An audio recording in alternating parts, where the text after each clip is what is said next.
Hey everyone, Irit here with another art journal process video. This was a lot of fun to make, although I'm sorry there is a little part of the videos that is missing, but hopefully enough so that you'll see the majority of my process.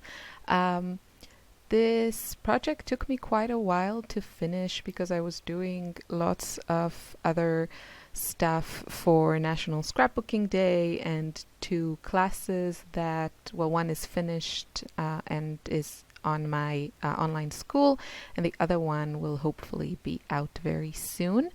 Um, so I kind of made those first brush marks using these fantastic neon watercolors, and then it sat and waited for probably almost over a week or something until I got to finishing it. And I showed these watercolors in a haul, and I will link you to them. What you see on the screen is a very pale version of how they look in real life. I think the color themselves, I mean,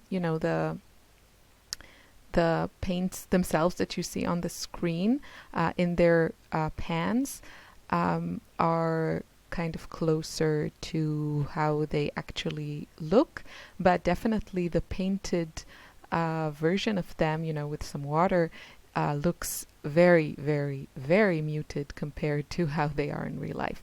So yeah, I'm sorry, I did add quite a few details. I think I just sat next to my journal and had like a few minutes, and I didn't really know what I was doing. So I just put the eyes, nose, face, and hair with, well, the hair was also with some watercolors. I think they were from the Jane Davenport Neutral palette, if I remember correctly.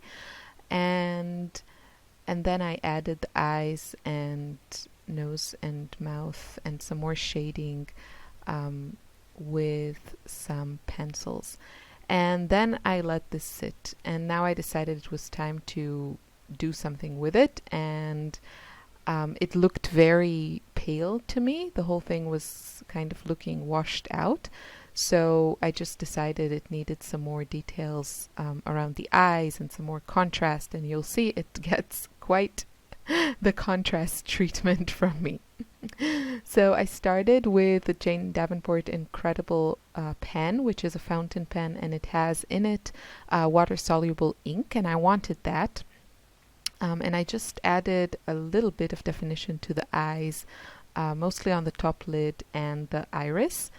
And now I'm going with the Mermaid markers, also by Jane Davenport, and adding some color around the eyes. And I've done this a few times, and I think it was kind of a happy accident at the beginning, and now it's definitely more intentional.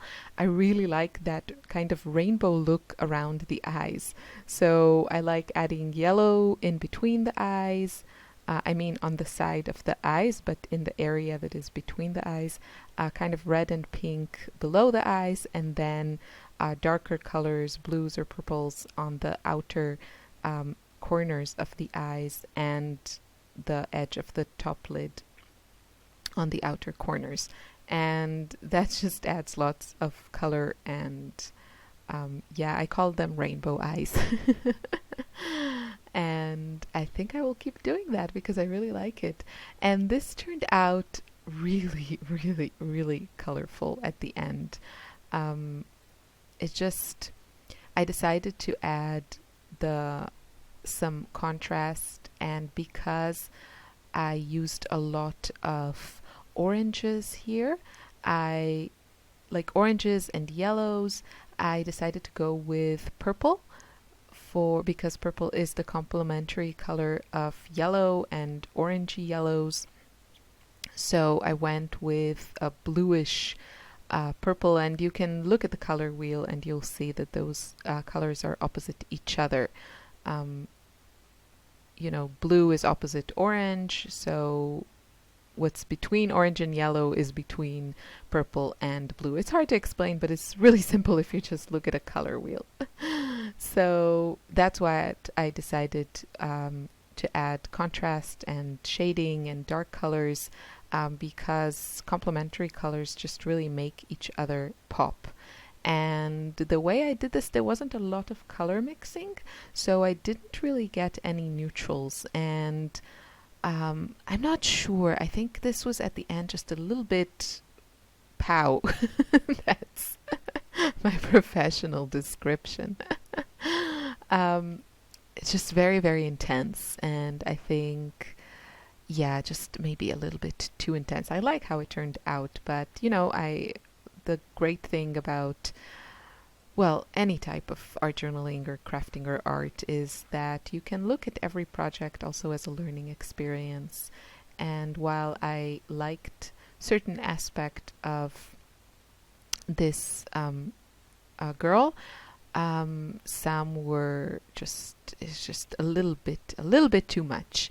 And also I noticed, as I was taking the photos of this, that the symmetry of the face wasn't that great. I tried to make her a little turned, which you can see by the shape of the chin, and the mouth and nose are a little bit more to the right and not dead center. But the eyes are too similar. So the eye on the right should have been kind of not so wide. So just a note to myself. I'm kind of okay with the proportions of a face that is looking straight at you, but all the turned faces are slightly more challenging. So yeah, just adding, I decided the background was a little bit too white, and I decided to add some oranges and yellows, and I think it was just I didn't want to introduce any new colors, but maybe I should have. Maybe I should have brought some like turquoise or green, something, just to keep this from looking very, I don't know. Just maybe I should have. I don't know. Maybe I'll try next time. But at the time, I decided to stay kind of with the same colors. And now I have most of my elements in place. You can see also the left side is full of all kinds of fun doodles. The mermaid markers are a lot of fun to play with. Just scribble something with them and then add water and let it flow. I really enjoyed that. So now I'm just adding lots of pink and red below my eyes. I really like that look. And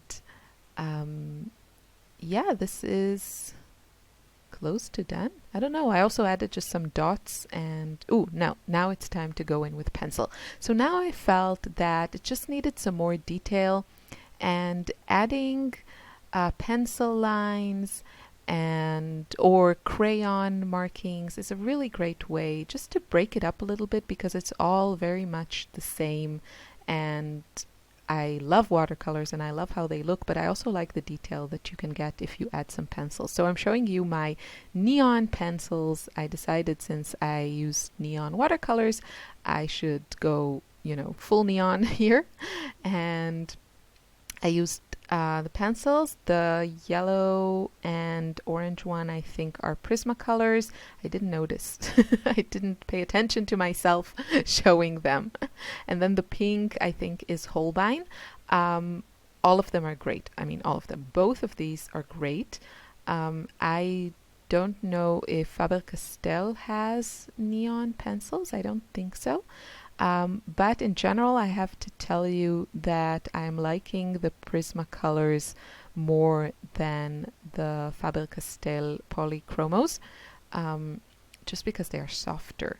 And yeah, I held off on trying them because I read so many negative reviews that they break all the time, but I've had great experience with them, and they are a lot cheaper than the Polychromos, and I think they're fantastic. So, final touches with this Sharpie paint. I think it's called a poster paint pen. I will link to everything I used here in the description box. And that really makes it makes such a difference. Those white touches, really. And you can use like acrylic paint or acrylic ink or any other white type of paint, also white watercolor, but the pen is super easy and really opaque, so that's why I like to use it. And yeah, that's it. So I hope you're enjoying these art journal processes. Um, I sure am enjoying making these. Please check out my new class. It's called Scrap Art, and it's kind of a hybrid of scrapbooking and art journaling, and it's a really, really fun class. Um, yeah, here are some close-up shots of my finished girl. You can see those crooked eyes. I'm sorry. I'm sorry I gave her crooked eyes, but look at all that watercolor gorgeousness, and I think all those pencil scribbles really add a lot. Leave me a comment if you have any questions. Thank you so much for watching. I wish you a lovely day. Bye.